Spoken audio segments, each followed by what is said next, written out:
on one more. It's true. It's true. Sweet. Allie will jump in whenever. We don't have to wait for her. Okay. What's happening, party people? What are we talking about? Do you know who you want to introduce yourselves? Yeah, let's do it. Okay. Hi, my name is Trina Nishimura. Woo! Woo! I did myself a little woo, a double woo. I am a voice actor, as you may have guessed from the title of this panel, Women in Voice Acting. I am also a woman. I have a vagina. So I have voice acted in some stuff. It's listed in your program or on the interwebs. Yeah, I'm Brina Palencia. Thank you. I'm also a voice actor. I also have a vagina, though that doesn't mean that's not the only criteria for being a woman. That is an excellent point. I retract my previous statement. Yeah, I'm super excited to be here and to answer your questions about voice acting or whatever you want to ask. Hi, I'm Courtenay. I'm eating pizza. I'm Courtenay Taylor. I'm a voice actor. I also have the things. I'm Jack in Mass Effect. Female soul survivor in Fallout 4. Ada in some of the Resident Evil stuff, and Starla from regular show, and KO on the new Cartoon Network series, OK KO, Let's Be Heroes. Nice. So that's some stuff. Woo! And I love pizza. Hi, I'm Kira Buckland. I play 2B in Nier Automata. I am Erika and Katarina in Fire Emblem Heroes, Hyoko Sayonji in Danganronpa 2, and Kirimi Tojo in Danganronpa 3, Killing Harmony, Honoka in Dead or Alive 5 Last Round, Evie in Paladins, Edna in Tales of Zestiria, Umi in Love Live, and a whole lot of others. She's got a really good memory. I'm Allie Hillis. I play Lightning in Final Fantasy XIII and a few more. Liara Tassoni in the Mass Effect series. Palutena in Kid Icarus. Oh, God. Emma Frost in the Marvel. Pepper Potts, Iron Man. I can't remember them all. IMDb.com, people. Yeah. This is us. Yeah. Hello. Hello. Hello. Hello. I found this. I found my pass. You're doing better than I am. Doing great.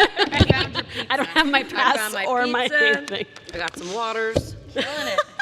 You are killing So it. we got right. questions all at the ready. You ready to do this? Yeah. All right, come on up. I think you guys should like run up like in a different way each time, make it like kind of festive, or like you just won something. We did theme songs for people yesterday. It was very fun. I want the what is it, like the Price is Right thing, where you run down, you start crying, and sing, and you're just like, oh my god. Make it like pro wrestling. You know what I want is the Joseph Joestar run. So start thinking about that, you guys. I want some personality No in pressure. this. No pressure. Hi. Hi. So in anime and in really media for a long time, gender roles have kind of had a rocky relationship. It's kind of on the upswing, which is good stuff. I was kind of wondering, of the characters you guys have played, who do you think, character or characters, that are the best female role models, the best empowering characters, the best ones? Good question. Thank you. I know mine. Shirayuki in Snow White with the red hair is. Oh, yeah. Thank you. By far the best. It's also the best role model I've ever played, and also the best representation of what it is to be in a healthy relationship that I have ever played. I highly recommend it, especially like for families to watch, like anybody that has like nieces or daughters or whatever, or if you are a niece or a daughter or whatever. Such a good role model, and I love that show. It's a really cute show. I think for me, my number one would probably be Mikasa Ackerman from Attack on Titan. She's pretty dope. Little golf clap. Start your I Sunday. can't really like extend my hands. No, and fucking- no, I liked it. I like that she is. That she isn't the stereotypical like female heroine, that she has all her clothes on, that's nice. That she's really good at fighting and is unapologetic about that. and that she's dedicated to her adoptive family, and she's not just chasing a boy. So that's awesome. And she also knows like her own limitations and can say like, oh, I'm not really great at strategy, but you are, so let's chat. So I really love Mikasa Ackerman from Attack on Titan. That was my favorite. You want to go? Oh, I thought we were going down the line. Follow the rules, Taylor. Sorry. Okay. How's my lipstick? Jack, of course. Jack from Mass Effect. I think is important not just for women but for men, because I feel like she, at least in my experience, and I'm sure there were other characters like this before, but I think she showed people that you could not be sort of classically beautiful and that you could kick ass. And I loved that she had this whole, that she's not well behaved and that she's not, she does her thing and she has her reasons for doing things the way that she did them. I loved that they made her capable of love at the end. So she had a great character arc, but I think it's also really important, and I've talked about this in my other panels, so forgive me if you've heard this already, but just representation of all kinds, that I think in all the media that we partake in, it's important to see people living your life the way that you choose to live it, loving people that you love, looking the way that you want to.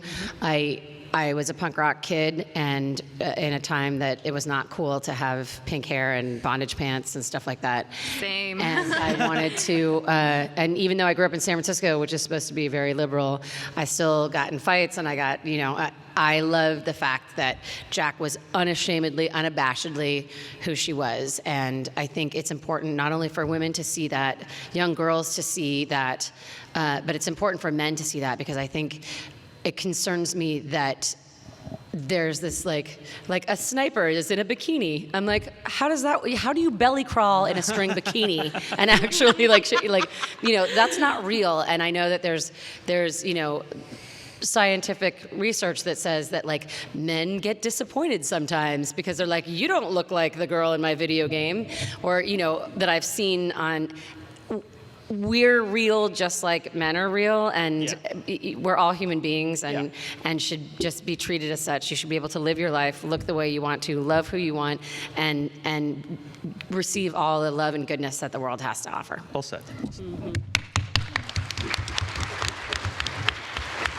I have kind of an interesting thing to add about this, because I get a lot of questions regarding it, since the character that I am most known for is known for her very sexy design and kind of blew up the internet when her design was first shown. But one of the things that I want to mention regarding 2B is that yes, she is wearing a sexy outfit, and she's an android, so if she wants to run through the desert in stilettos, then by all means. But I think it also has to do with the way the character is treated and portrayed in the game, and I really don't feel like she is treated like an object in the game. I feel like the relationships between the characters and the emotional feelings and stuff are just played out so well.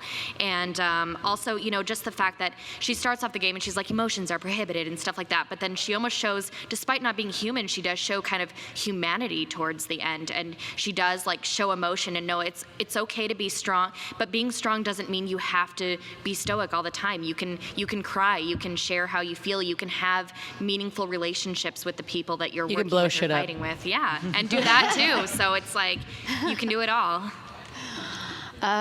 Well, Louis Vuitton seemed to think that Lightning was one of the biggest female role models of the century with all the spreads. That was pretty cool. I like that that a fashion icon would recognize a video game character. Yeah.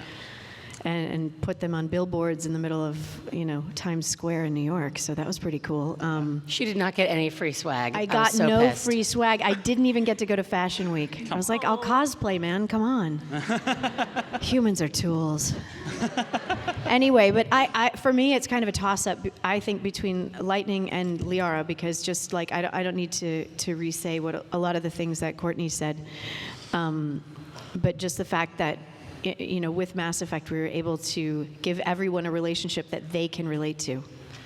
And that's what I loved about Liara's character. And also that she was inquisitive and she was very feminine, but she was not weak. Yeah. Great You guys are all awesome. Yeah, Thank you. thank you, Joey. Thank you. Oh, thank you. Yay! Fancy. Hello. So this one's just for Kira. Oh.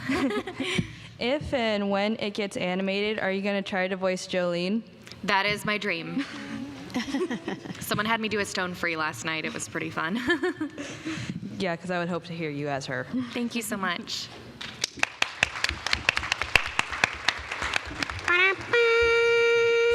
She's a little more excited. We're getting there. Hi. So my question for you, for all of you, is how do you deal with creepy fan service? Like, have you ever had an experience with a fan coming up to you and saying, like, can you say this for me? Because I know, Brina, you voice a 13-year-old boy that a lot of people ship with a grown man. So if you guys haven't had that experience, then how do you think you would deal with it? I think you should definitely start. Okay. I can start this one. Yeah. I need to. Okay. I think that for for myself personally, like all of those sort of interactions and all of those things, like that people like what they like, and they want to diddle who they want to diddle, and that's cool as long as it's legal. You know what I mean? So it's not like when people come up to me and they're like, hey, will you say this line like in a sexy way or this really inappropriate thing? Like, I think it depends upon the person. Like, if it's like, not to stereotype people, but if it's like kind of an old creeper man that's like, hey, I really like this character. You know, like heavy breathing, not cool. Nice, Price is Right. Sorry. That's not really my jam. But if it's like a kid that's like, hey, I really like your character, like, will you say like, well, like, and they ship people, like, that's one thing. But if it's like a personal, like, I want you to say as your character that you want to diddle me, like, no, man, I'm not gonna do that. So it's just one of those things. Yeah, I mean, if I'm ever asked to say something inappropriate in any of my character voices, if it's something that like I find inappropriate, that means it's super inappropriate, and I just won't do it. But in regards to the Ciel and Sebastian shipping, Tatum and I have talked about this at length. It's # it's complicated. So he's a demon.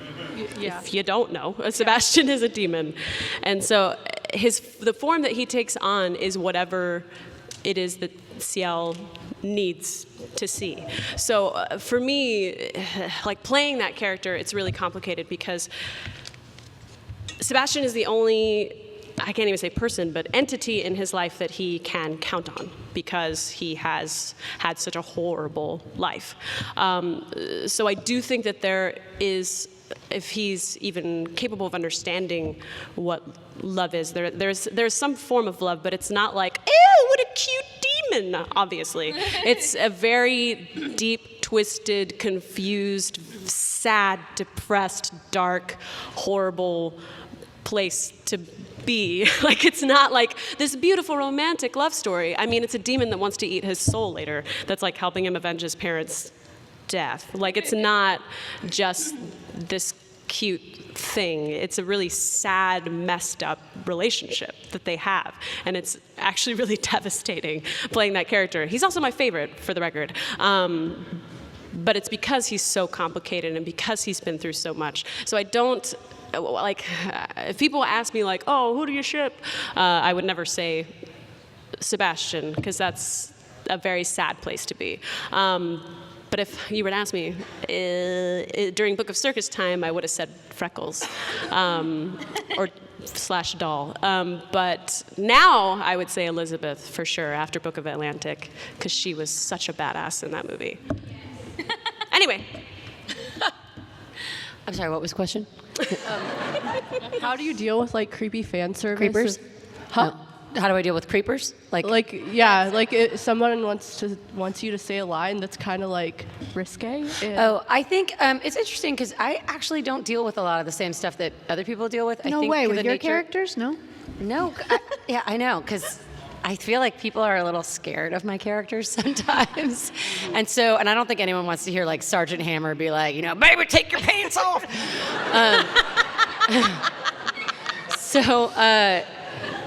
No, I mean, people don't.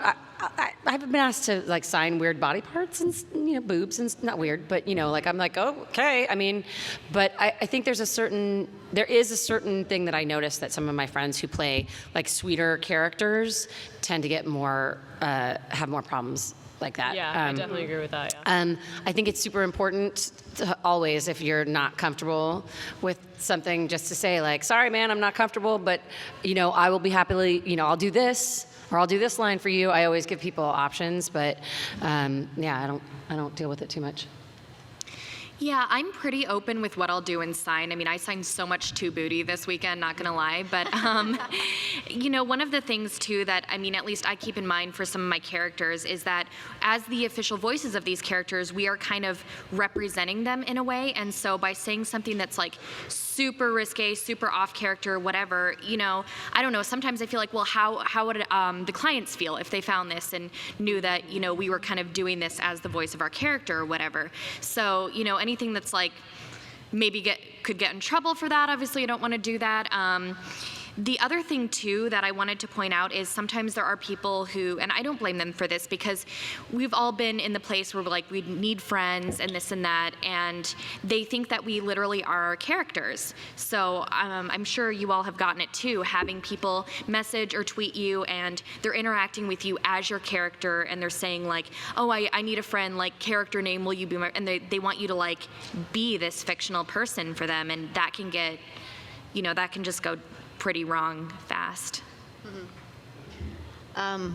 Well, playing Liara, it's always strange when your cousin calls and says he made out with you. I think the craziest things I've been asked to say are her typical lines, and I honestly have dealt with no disrespect except for on social media. And that's the only disrespect that I've been shown, and I act on that so fast, and I think anyone that is giving lip service on social media needs to, get a handle on it, because they're all going to get blocked real fast.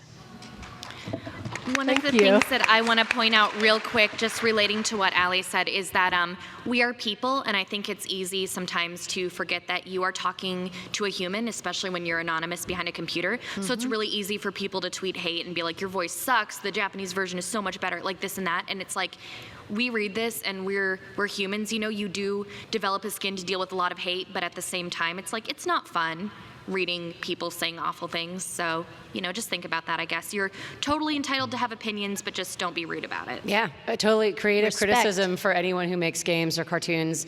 If there's something that you think that could have been done better, that's great. Like, you can totally say that in a way, because you have this direct line to the creators and the actors and stuff. But when you say it in a way that is like hurtful, then your point doesn't even get across. Yeah, you won't be heard. You won't be heard unless you present it in a respectful way. Yeah, but by all means, I love hearing from fans. And I know the creators of these things do too. But everyone works really hard on it. Even if you don't like the end result, nobody's phoning it in. So, But hit me up on Twitter. If you don't like it, then start studying yourselves and create your own games and make them the way you want them. But yeah, thank you. That was a great question. I really appreciate it. Answering. And so many of you guys are so awesome on social media. It warms my heart all the time when I'm having a bad day. And I'm like, what? And then I get to meet you guys in person, and it's awesome. So thank you. Okay, I've already asked Brina this at the autograph line, so feel free to say your answer to the rest if you want to. But what's your first voice you've ever acted? Oh my God. Okay, so I'm pretty sure, I don't think my first voice ever, in a game or in anything? Yeah, game or cartoon. Or an anime or just anything. Just first job. A commercial, anything. Yeah. I have pizza on my face, you guys. Let me look. No one said. Is it all? No pizza. You look There was fabulous. pizza because I just wiped it off and it fell in my lap. It might have just been grease. It was chunky. Okay. I did. Wow, this is a great room. I did do you know the band Kiss? Yes. Okay, so I love Kiss. I've loved Kiss since I was a little kid. I have my like Kiss Army card, and they did like an online, and I've never been able to find it. So if anybody can find it, there was a Kiss like interactive like video game back when like it was like, and I played a 6 foot tall redheaded like super hot chick named Domino after the song. And I sucked, but God, it was so much fun. And Wally Wingert was like, I think everyone in Kiss, and he sounded exactly like them, and it was super cool. And I was a nerd and didn't know what I was doing, but it was amazing. That's adorable. Oh, it is good. Oh, mine was one word. I'd just gotten a voiceover agent, and I didn't really know what that entailed or what it was going to mean. And they sent me on an audition at Universal Studios, and I walked into a giant recording studio that was probably about half the size of this room. And I was standing there in the dark, and these guys were ominously up in a glass room behind me, and they said, "Okay, Allie?" I said, "Yeah." "God?" I said, "Okay, we're gonna play 3 beeps for you, and then we want you to replace the word panties in American Pie 2 with the word, or was it? No, it wasn't panties. It was a different P word that I had to replace. One time at band camp, I put a flute in my that. So I had to say panties in place of the other P word. So they did 3 beeps, beep, beep, beep, and I said, panties?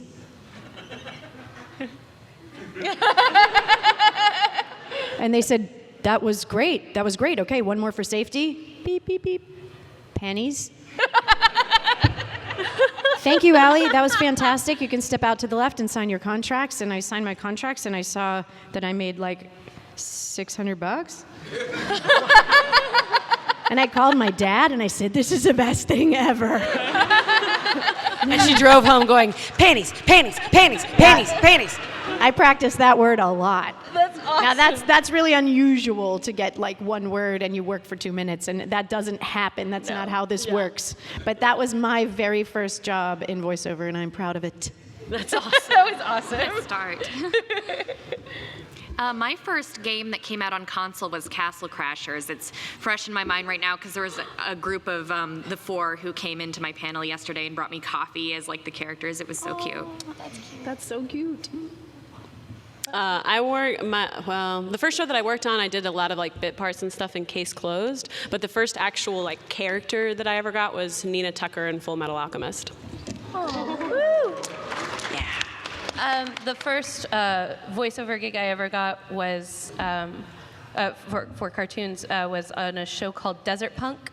I played Namiko. She's a little girl who's always hungry. So it was mostly just me saying that I'm hungry all the time. So just playing yourself. Yeah, but younger. Younger. So. Thank you. Thank you. you. Yeah.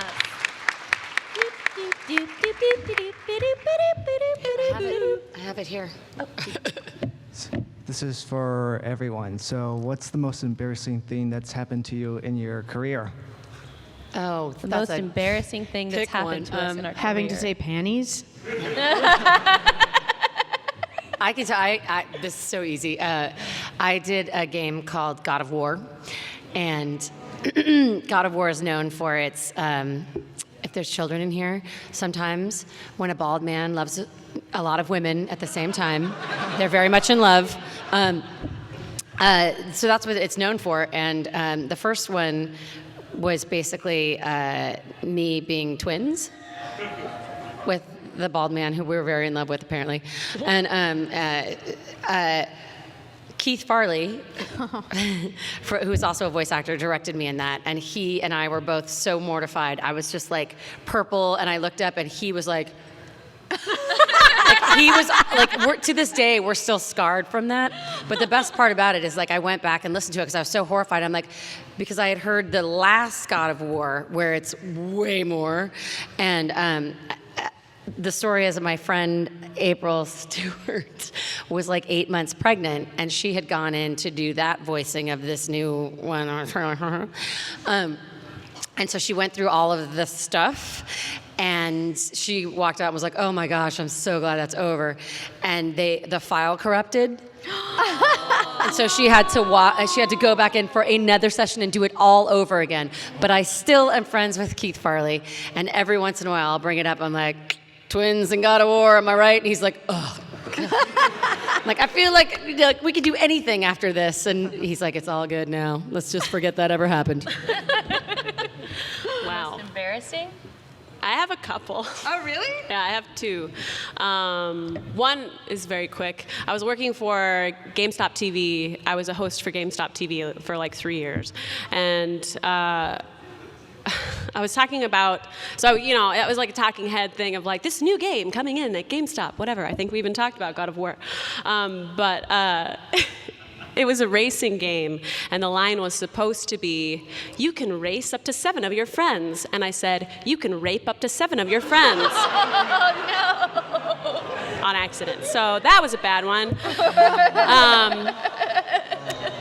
And then I was in a show called Aquarion. Has anyone ever seen that? Whoop, whoop. It's like a mech show, but when they merge, they do God of War sounds. And the thing that's already embarrassing enough, but the thing that made it extra embarrassing was the fact that my brother was the engineer of that show. Oh, God. No. Yeah, and Michael Tatum was directing. And so the first time that we recorded, you can record, but have all of the sound turned off outside of the booth. And that's how my brother recorded it. And Tatum was like, can I get playback on that, though, so I can make sure that it works? And he's like, no, it's fine. Totally fine. We don't need to hear it. It's clean. It's clean. It's Moving fine. on. That's how we That's recorded the most of the horrifying show. thing, too, is that you're actually by yourself doing this. Like in a dark booth. Yeah, it's so creepy. You're just... Yeah. It would be creepy if there was someone else in there with you, too. Yeah. But just the fact that you're, making out with yourself, and I'm very physical, so I'm like, Yeah. Everyone's like, I need to step away. Yeah. The most embarrassing thing that's ever happened to me in my career wasn't in a booth or doing voice acting, because as actors, especially when you're starting, you take any job. It's like, it pays what time? And so I was the right height and body size to be a mascot for a cable company in a mall. The Roadrunner, if you may or may not remember the that guy. And so my agent was like, don't worry about it. It's not like a weird thing. It's going to be fine. You're going with this other girl. It'll be great. You'll take turns in this costume or whatever. So I was like, okay, cool. So it was like, makeup, no makeup. She was like, no, don't wear makeup because you're going to be in a suit. You'll be fine. So I didn't wear makeup, and the other girl shows up and has beautiful hair and beautiful outfit and beautiful makeup, and she's like, hi, I'm Samantha. And I'm like, oh no. And so the guy that's orchestrating it all is like, hi, I'm David. Samantha, you're not going to be in that costume. Trina, go ahead and put those tights on. And I was like, that's great. Yeah, no problem, man. So the Roadrunner costume is super constricting. Your hands are down by your sides, and you're holding onto these wings through these little holes. And then they put this giant neck on you, and you're walking around. Well, David and Samantha were having a great time. And they were like, oh, so yeah, no, I love that place. It's so amazing. He's like, we should go later. And I'm trying to walk in these feet and this thing. And it's awful. And their whole job, their only job, was to stop children from harassing me. They were not good at it because they were too concerned with themselves. So this kid, and you can't talk because you'll ruin the illusion of the Roadrunner. And so this kid knows that I'm a person, and he's trying to prove it to his sister. So he goes to the wing, and he starts pulling on the wing, which I'm holding like this, and it's heavy, and it's hard to hold and not fall over and whatever. But he won't leave me alone, so I'm like, all right, maybe just a little tap, right? Just a little, Because it made perfect sense to me, right? Just a little, don't mess with the Roadrunner, right? Because I was a jerk. So I give him a little tap, and he's like, bleh! Just starts screaming for no reason. It's not like I hit him hard, it's a wing. And then his sister, who was very large and strong for her age, was like, oh, you messed with my brother. So she came over, and I'm like, meep, meep, meep. Like, I'm trying to talk to Samantha and Dave, and I'm trying to tell them that something has gone seriously awry. And then, like, this girl just, like, punches me. She like punches me and kicks me and starts attacking the freaking Roadrunner. So I am like livid at this point. This is too far. So I like turn around to like face her, but the head came off, and so instead I just like smack her in the face. Like the whole head. And so now like there's a hand sticking out because she has the wing. She's been knocked over to the ground. My head is on the floor, and I'm just like, all right. So I'm fired, right, David? It was pretty embarrassing. Wow. Yeah. I've known you for how long? I don't You've tell that never story. told me that story. You knew me at that time. You were in my wedding, and you did not tell me that story. Yeah, there's a it's not great. I beat up 2 children in a mall in Louisville, Texas. Like, To be fair, you were provoked. Thank you. It Thank was you. self-defense. I mean, all they had to do was be like, no small fat children. Like, not that there's anything wrong with that. They were just very strong. It was awful. Wait, back to me? Mm-hmm. Oh, I thought I got away with panties as my answer. Oh, right. No. Oh God, no, I don't know. I feel like we can't top that story. Yeah. I know that That's a seems tough like one to top. that Yeah, seems that's a like tough a one. grand finale to me. Yeah. Oh, thanks. Thank you for your question. Remember that girl we were on the panel with that said she beat up children? She was so weird. They were mean children. Thank you. Yeah, they were. They were awful. Yeah, we're all on your side here. Thanks. Come All on right, up. who's next? Come on down. You're the next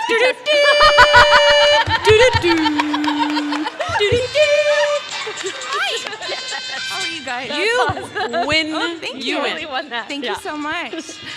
So my question I've already asked to Courtney. I can't turn it off, sorry. That's okay. So you don't have to answer. Feel free to rest your golden vocal cords.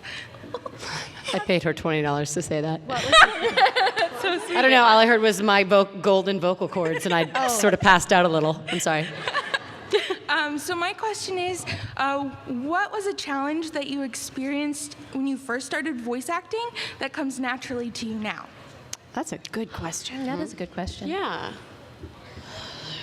I don't remember what I said. I have. Oh, No, sorry. Go ahead. No, go. No, you. No, I was just saying I don't even remember what I said. I do.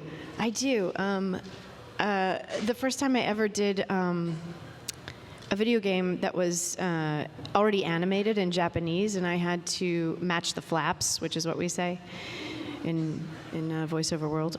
That was something I'd never done. I'd done my own audio in television and film when you have to, loop a line, obviously the panties line or something. You have to loop one of your own lines because a truck drove through when you said the words, so you have to go in the sound booth and you have to say it again, and So I'd done it with my own mouth, but I'd never done it with a tiny animated Japanese character where they talk like that and try to make the syllables match with English and Japanese. So that was probably Shelley and Mary Godwin. Those were the roles that were hardest for me. And I hear it back now, and forgive me if any of you out there love them, but I think it's awful. Oh, no. I mean, I listened to it because I didn't know what I was doing, and nobody even told me what it was. I had no idea. So I was just in the booth, and they were like, "Okay, you're gonna say these lines in English over these flaps, and just don't worry if it doesn't match. We'll try to fix it later." And it didn't match at all, not at all. So that was really challenging. And when I saw it back the first time, I thought it was not good. But now I see Naruto, and I think it looks fabulous. Your turn. I think it's really easy to kind of get in your head, especially when you're first starting, and really think about like your reads and your voice and how you're delivering the lines. And one of the things, especially for video games now, that's really important is making your characters sound like real people, because it's so easy to kind of get the, I'm acting, I'm doing this. And I think just, being authentic as that character is really important, and that's something I've always trying to work on, but I've gotten a lot better at over the years. Do you have one? I told her yesterday, but I guess that was just you and me. So I walk into sessions now and I ask them how much I can play, because their styles of the video games are different. So sometimes I use the example of like Elder Scrolls. Does anyone play Elder Scrolls in here? Okay. So there's a lot of words in there. When we say lines, generally it's like a basic sentence, but for Elder Scrolls, it's like 3 sentences worth sentence, I can't even talk anymore, sentences worth in one sentence. And so they're not, like, in my experience, it's not so naturalistic because I'm playing an Eastern European sort of cat lady. So those things they're just more, the character is not as humanistic, for lack of a better term, as opposed to like in Fallout 4, where people, when they speak, they stop and start. They take like stutter steps. You'll start to say something and you'll change your mind in the middle of the sentence and rephrase it. So let's just go. You know what I mean? And Fallout was great with that. They wanted that very naturalistic way of speaking. So now, just to save time, I will walk in and I will kind of just ask, like, what kind of game is this? And can I play around? Can I do some pre-life? Can I do some post-life breaths, laughter? You know, and sometimes, depending where you are in the development process, it's already animated and they want that really clean, not a lot of that stuff. And other times they're like, we're not going to animate for another year, so go crazy, you know. So if you ever did did you guys run across in Fallout 4, the Will You Comply at the tunnel? Anyone?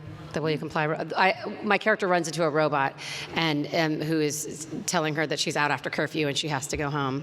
And I turned into Cartman in the middle of the lines, which does not fit the Fallout universe, but I was just like, you know, he was saying like, will you comply? Will you comply? And I was like, will you comply? Will you comply? Will you comply? And that was completely, and I was like, they'll never use that because it was like my bad Cartman, and they were like, we're putting it in there. And so you know, that's where sometimes the gold comes in. Yeah. I think that is a really important skill of being able to ask those questions and knowing what questions to ask. Because I know when I first started, I was terrified to like be like, are they gonna know that I'm an idiot? Are they gonna know that I don't know anything? I just won't ask questions and pretend like I know what they're saying. But now I'm just kind of like, what is this? What am I doing? Another thing that was difficult for me was just the stamina of it. Like, I remember the first kind of lead that I got was UA and Negama, and it was the first time that I had ever done a session that was like more than an hour or two. And you know, that was back in the day when Funimation used to do a lot longer sessions, so it would be like a 6-hour session or something. And I was just so tired by the end, and in my head I was like, I don't know if I'm cut out for this. Like, I don't know if I can do this. But now I have a much better gauge of what I am capable of doing, and I have no problem saying, oh, you want me to come in for 6 hours of playing Chopper in One Piece? I'm doing that in 3-hour chunks. I'm not doing that in 6 hours. So knowing what you need to get the best performance and having the confidence to say what you need, I think is an important lesson. I agree with everything they've said. Great. Thank you. Thank you for spending your weekend with us. Thank you. I have no idea. How long do we have? Is it 20 more minutes? Yeah. Okay, all right, we'll try and be more concise. Sorry, guys. Yeah. Go ahead. Yeah, we got to start going fast. Question for all of you. What is it like playing as the leading character from a games, televised series, or movies you have done from the currently on, from all the past as a sub-character or the main character as well? So what's it like playing a lead in a video game or in a television show or just playing a lead? Yeah. Yeah. It's question. awesome. Yeah, I like it. It's great. It's much easier playing a lead in a video game than it is in a TV series. Really? Yes. I was a series regular on a show for CW, and we would do like 16-hour days of shooting. Oh, yeah. on camera. Okay, Yeah. right. And you have to Yeah. actually memorize things. Yes, That's you a actually have to bummer. memorize things, and you get the script like the night before, and then you have a 6 a.m. call time. You basically work 24 hours a day. Yeah.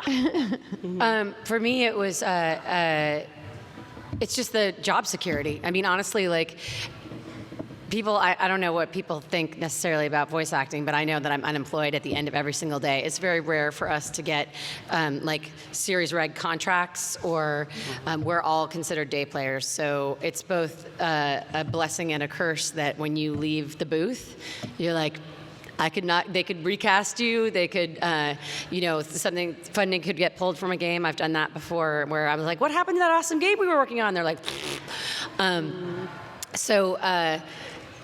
just knowing that like I was the lead in Fallout, and they showed me like the big Bible of what we were going to be working on. I was like, "Yes, I get to work for a year." yes. So that's like the best part of it, I think. Yeah. All of the above. Job Great. security. Also, I think that there's a freedom when you're playing the lead in something as opposed to the supporting roles. And there's a certain freedom you get in the supporting roles too, but I feel like when we get a lead, just like Courtenay was talking about before, you kind of get more creative influence. You have a little bit more discussion in the booth about where things are going, and I just feel like you get to explore a little more, have a little bit more freedom, because you're not just pushing story or serving a purpose in the game or movie or TV show or whatever.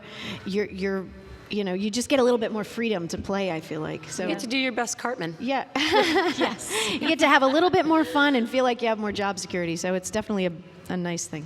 It's really fun being the iconic, it's kind of like the iconic character of franchise when you play a lead, but at the same time it's a lot of responsibility because you have to carry the show or that story for the game. Good question. Thank you. Thank you. Thank you.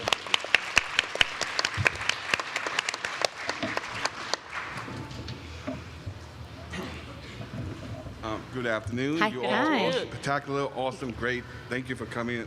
We all appreciate it. Thank you. I will give you your $20 later. Oh, thank you. This is just a general question, but what is the most weirdest, strangest, head-scratching line that you ever had to read, but you have to say it with complete conviction and sincerity?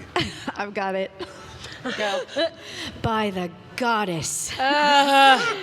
What line would we have to play? He asked what line would be the most difficult in the way that we have to play it with complete sincerity, but that's very difficult for us. So that would be the one for me. You guys, either that or meow, meow, choco chow. Oh, you guys.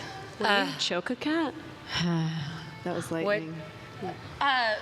I once played, as a bit part, I played an Australian grandmother in a hotel room next to the main characters who was experimenting with her Australian grandfather-aged husband with a little S&M. Wow. Whoa. Was that Shin Chan? Yeah, of course it was Shin Yeah, I would say all of Shin Chan. Yeah, that was weird. Just all of it. I played Georgie in that. Although Georgie's lines made a little bit more, well, they didn't make sense. They were political, so I understood them, but he was Republican, so they didn't really make sense. I'm going to circle back around to God of War because any of the voice love is, you're by yourself. It's weird. I mentioned this on my panel last night, but I do a lot of work for clients where English isn't their first language, and sometimes they send the scripts and they don't really want you to proofread them. They just kind of want everything read as written. So even if it's not correct, you're just supposed to read it that way. And so, you have things like, now we fight full power and stuff like that, but they want it with sincerity and emotion, and you're just like, okay. Totally. Good question. Thank you. Thank you. Thank you. Yeah! That's what I'm talking about. Nice! All right. I like the run. I'm short. Sorry. My Don't apologize. Brina. Wow. I'm sorry, what did you say? My question is for Brina. That's me. You know how Jay did a video with CDog VA? Mm-hmm. Do you plan on doing that with CL Star, who is? I only just found out that person existed on our panel yesterday. So amazing. yeah, I've never seen any of the videos. I don't know who they are. I don't know where they are. I don't know anything about them. Go to CDog's Black Belt. Does he work with CDog? They do a lot. He's CDog's main CL. Okay, yeah, because So I if didn't you even wanna- know about the CDog thing until yesterday either. I didn't know any. Okay, well, he's just seen CL. If you want to find out how he is, go to CDog's Black Butler Against Humanity. It's really funny. And Okay. it's really amazing. And he does a really amazing CL. Dope. So I was just wondering if you're ever going to do that. Yeah, I'll check it out. Thank you. Thank you. That was like a magical language. I was waiting for them to like throw some secret handshake thing. I was like, what is happening? Hi. Hello. So I had a question. So I was hoping to ask, you guys voice a lot of really good like video game characters, anime characters. So a lot of people obviously have come up to you because they're fans. So I'm kind of wondering, entertainment-wise, what are you guys interested in? Like, say, we had like Game of Thrones over here, so it was like super exciting. Like, have you ever fangirled about like being in the industry that you are, had an opportunity to like see either it be music, anime, television show, even if it's not animated, or video games? Like, who have you fangirled over, or what do you like entertainment-wise? I'm super excited for Stranger Things. For the Yes! second, I'm like, I'm building, like, I turn down conventions around that thing. I'm like, nope, can't do it. It's me in my taco onesie with my nephew, and we're just gonna stay in the house and just watch all weekend. I'm so excited about that. Yeah, you have to binge watch it. Like, they come out I know. the whole thing. It's not an episode. I'm like, I know, great. it's so great. I'm also obsessed with Leah Remini's Scientology show because I love like weird documentaries. I'm so obsessed. Sorry if you're a Scientologist, but I have to know everything. And at Kineticon a couple weeks ago, I love Game of Thrones so much. And Bronn was there. And I love him so much. Like, he's just got that great face, and he always looks like he's about to get into so much trouble. And I kept freaking out, and I was like, I'm gonna go up there. And everyone's like, just go, just say, like, I'm signing over there, like, I'm here as a guest as well. And I was like, yeah, okay. And they were like literally like rubbing my shoulders and being like, come on, you can do this, let's do it, come on. And they're like, go. And I'm like, all right, I'm going. And I walk up to him and I'm like,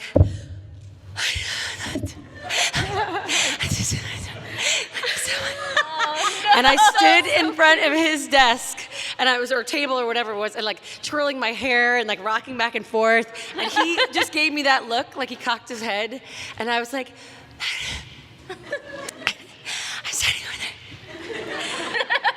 And then I was like, I'm a huge fan of your work. I couldn't think of anything. I was just like, and so I walked back, and all my people were like, how did it go? Was it great? You were over there for a while. And I was like, I think he almost called security on me. Aww. And then my sister was so, like, she's like, dude, he's walking past your table. And he walked by, but he, like, I don't think she understood exactly what happened, but he walked by, and it kind of looked, if you weren't looking at him, like he just sort of went like that. But I saw fear in his eyes. He like looked around. I was like, I love you, Savannah. Okay. Next. Amazing. Anybody? Any fangirling? I'm a huge fan of George Takei, like a huge fan of George Takei. Not only because of his performance and what he did for Asian actors back in the day and now, but because of his political leanings and who he is as a human being. And I found out at a convention that he was actually interned at the same camp that my grandparents were interned at. Wow. And so I was like, hey, and I talked to him about it, and he was like, oh my God. And he at the time was helping to produce and starring in a Broadway musical called Allegiance, which if you have not seen it, please see it. And he was like, Trina, I want you to come. I say this with the utmost respect because I love that man. But he invited me to come to the opening weekend. And usually, like, when you meet like super amazing people like that, it's like, that's amazing, George, you're never gonna remember me, but thanks, okay, bye. And he contacted my booking agent. He was like, he still wanted me to go. And I went to his opening weekend and saw this amazing musical about Japanese internment in America. And I think he's like the nicest, most amazing human being in the whole wide world. So I fangirled about that. Like, after the show, he was like, come backstage. And I went backstage, and like, he like found me through this tiny little Japanese man, found the tiny little Japanese girl. And then he was like, Trina, I've told our story. And I just started bawling. And so there's this picture of me and George Takei, and I'm just like sobbing, and he's like, he's the nicest human being on the face of the earth. Wonderful activist. If he does end up running for any sort of political office, everyone must vote for him. Yeah, for sure. Such a good guy. One of my favorite movies of all time is Trading Places, and I out of nowhere, my manager in LA called me a couple years ago and was like, hey, so Jamie Lee Curtis called me and she said that she wanted to meet you. And I was like, this is clearly a joke. But it turns out that her son is actually a really big fan of One Piece, and specifically of Chopper. So she wanted to meet me and get me to record like some messages for him. So she like took me to lunch, and it was like a really weird thing. Did she take you somewhere really cool? It was the Beverly Hills Hotel. It was their restaurant. No big deal. NBD, and she like got me a gift. Like she bought me their robe, which I still wear all the time. And she was so nice. Like she immediately hugged me and like kissed me on the forehead, like a super nice mom. And like she was just so sweet. And we talked for like 2 hours. It was like a 2-hour lunch. And she still will send me. She invited me to her home after that, and like I got to meet her family and the son and like hang out with him and stuff, and he was super sweet. Their whole family is awesome. So I also got to meet her husband, Christopher Guest, and like it was awesome. And she still sends me gifts. And she took a tour of Funimation with her son, and like she actually gave Funimation a ping pong table, because there's like this big, we call it the skating rink, because it's like this giant empty area where some of the studios are. And so now like every year they have a ping pong tournament in her honor. But yeah, she's like the nicest human being. She's so amazing. And we do like book exchanges still. Yeah, she's great. She's the greatest human. That's awesome. Yeah. Oh, me? Is it me or is it you? Go ahead. Either or. I got to meet my favorite game creator once very briefly. It was Daisuke Ishiwatari, who created the Guilty Gear series, and I got to meet him for like 2 seconds and ask him what his favorite Queen song was. So. What is it? What was it? My Melancholy Blues. Nice. Good choice. I know we're running out of time, so do you want to hear the Brad Pitt story or the Dukes of Hazzard story? Both! Sorry. Dukes of Hazzard. Brad Pitt. Oh, okay. Pitt wins. Waiting tables in New York City, like most of us actors end up doing at some point in our lives, and I was working in the West Village, which is very cool and hip. Only I wasn't. I was from North Carolina, so I was wearing a plaid skirt, and I tucked in my white shirt, and I was wearing white sneakers, where the other waitress was tattooed up and had her bra hanging out and green hair. So anyway, in walks Brad Pitt to this tiny little restaurant, and she looks at me and she goes, "You're a customer." And I looked at her and I said, "No. I can't talk. I'm wearing, look what I'm wearing. I can't go talk to Brad Pitt. It's my first day on the job. I have chills right now talking about this." I was like, "I can't see him wearing this." So she says, "Sorry." So he goes and he sits in the corner and he's got his sunglasses on. I went over and I was like, "Hi, can I take you?" No. And he's like, "I'll just have a coffee." And I said, "Okay, great." And he goes, "Where's the bathroom?" And I said, I'm shortening the story because we have people. He's like, "Where's the bathroom?" And I said, it's over if you go through the, and he was like, "It's over that way?" I said, yep, go that way, it's on your left. So he goes that way, and on purpose, he starts to walk straight into the kitchen.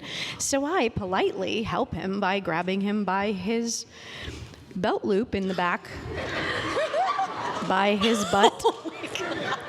And I pulled him out of the kitchen by his belt loop, and he kind of looked back at me over his shoulder.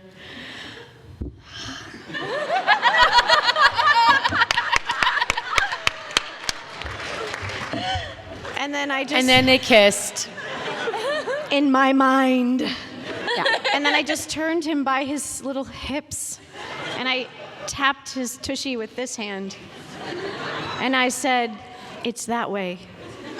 And he said, "Thanks." And that was my story. Thank you. Oh, to be Allie Hillis. 3 minutes. All right, speed You round. get to Let's pull go. Brad Pitt by his booty, and he's totally charmed. And then Ron thinks I'm gonna murder him. That's at the perfect height. Hi. Hi. My name's Ashley. Nice to meet you all, and thank Hi, you for Ashley. coming. I'm very sorry that I have the shipping question. I don't really play video games, so I'm not sure if this is like relevant to the video games. But from the individual shows that you voice, who do you think your OTP is, if you know what that is? Are you a Scientologist? Do you guys know what shipping is? I have no idea what you're talking about. Oh, it's like when you want characters to like be together romantically. And when they love each other very much? Yeah. Yes. And an OTP is like your one true pairing, like the ultimate, like you would want to see them together. Who do you want to see MASH in any of your... Yes. Yeah. Okay, all right, got it. For me, in Attack on Titan, my OTP, my true OTP, is Levi X Windex.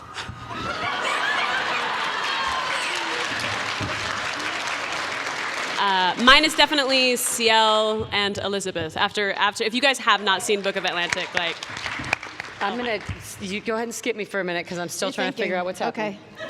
2B and 9S, they're precious, please.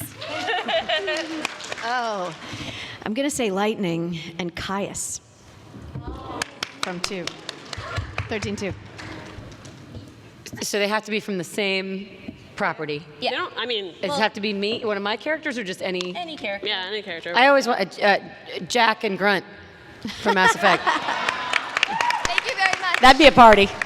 Thank you so much, Ashley. Come on down. Come on. Hurry.